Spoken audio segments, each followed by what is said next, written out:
Hello, अस्सलाम वालेकुम वरहमतुल्लाहि वबरकातुहू। मेरा नाम अब्दुल रकीब है और मैं वेस्ट बंगाल से हूँ।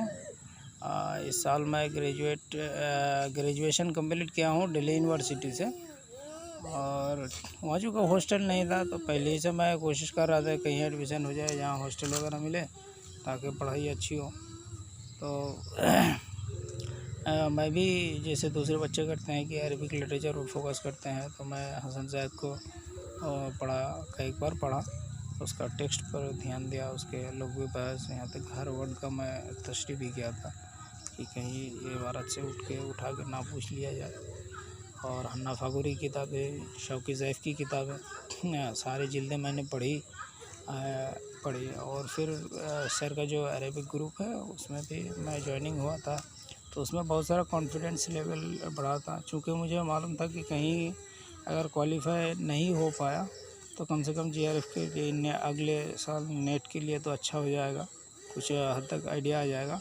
तो इसलिए मैं सर के ग्रुप में भी ज्वाइनिंग हुआ था, जिसकी वजह से बहुत सारा कॉन्फिडेंस आया, बहुत सारा जो तो तरीक़ा है क्वेश्चंस करने की वो सारा मुझे मालूम हुआ। उसके हिसाब से मैं अभी तैयारी कर रहा हूँ अगले नेट की। तो लेकिन मैं नहुल वाज़े थोड़ा पढ़ के गया था। मुझे मालूम था कि कहीं क्योंकि पिछले जो पैटर्न था नहुल वाज़े काफ़ी सवालात पूछे गए थे, तो मैं सोचा था कि ज़रूर इस बार भी पूछा जाएगा।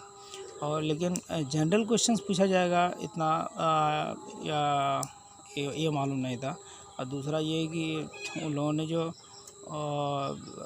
ये बताया अपना एक पैटर्न, क्या कहते हैं, कुछ अशार उठा के दे दिए और लोग भी बहस पूछी गई कि इस लफ्ज़ का क्या मीनिंग है, इस लफ्ज़ का क्या मीनिंग है, इस लफ्ज़ का क्या मुराद है। ये सारी चीज़ें पूछी गई। तो उसमें हुआ कि उसमें मैं जब पहले मरतबा जब क्लिक किया और क्वेश्चंस पेपर सामने आया, तो सबसे पहला मुझे लगभग याद है कि 10 नंबर तक मुझे कुछ आ ही नहीं रहा, तो मैं थोड़ा होपलेस हो गया था कि कहीं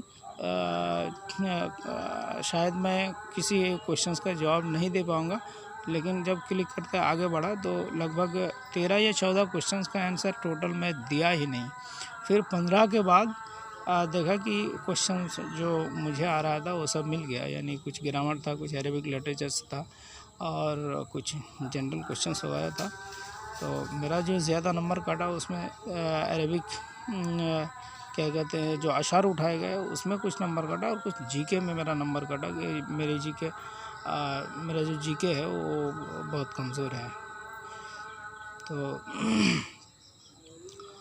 इस हिसाब से एक तरह का कह सकता हूँ कि अब एग्ज़ाम ये है कि एंट्रेंस एग्ज़ाम लास्ट ईयर, इस साल और उससे पहले वाला जो ईयर है, ये सब देखने क्वेश्चंस पेपर या कुछ आइडिया मिलने के बाद ये तो कहा जा सकता है कि कभी भी कुछ भी हो सकता है। और ये लोग अभी एक ही पैटर्न पर फोकस नहीं कर रहे हैं, हो सकता है कि ये चेंज होता रहे, क्योंकि इस बार जेएनयू के एग्ज़ाम में भी पूरा चेंजिंग था।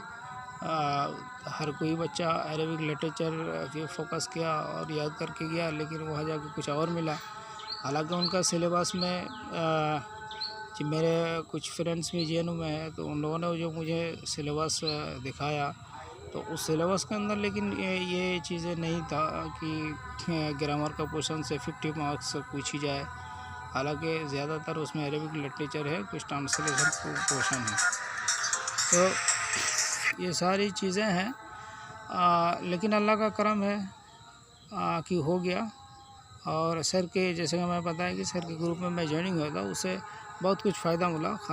ख़ासकर पैटर्न किस तरह का आता है, गरचे चूँकि किसी को ये पता नहीं था कि चेंज हो जाएगा पैटर्न, तो जो पहले पैटर्न था उसी के हिसाब से सर ने भी पढ़ाया। और दूसरे एक जेएनयू का टीचर भी है, शायद पीएचडी कर रहा हो, वो भी इसी तरह का पढ़ाया। लेकिन बात यही है कि किसी तरह जवाब दिया और अल्लाह का करम है, शुक्र है कि हो गया। अस्सलाम वालेकुम।